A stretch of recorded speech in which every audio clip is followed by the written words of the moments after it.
Korištenjem back-office funkcionalnosti praćenje goriva je jednostavnije no ikad. Kliknem na opciju vozila i odaberem željeno vozilo. Dodatan klik na gorivo i u trenu mi se prikazuju sva točenja za određeni vremenski period. Troškove goriva mogu unijeti na dva načina. Kliknem na elektronički unos, odaberem tip kartice ili odaberem datoteku i kliknem unesi troškove. Ručni unos troškova je također jednostavan. Samo kliknem na ikonu novi trošak, odaberem datum i točno vrijeme, sat i minute, zatim tip goriva, količinu goriva, iznos te sredstvo plaćanja i kliknem prihvati.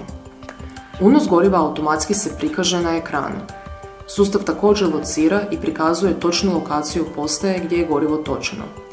Klikom na plavu ikonu strelice dobivam prikaz lokacije na karti. Povratkom u back office i klikom na opciju izvještaj moguće je automatski prikaz izvještaja. Izvještaj se također može preuzeti u Excel ili PDF formatu te direktno printati.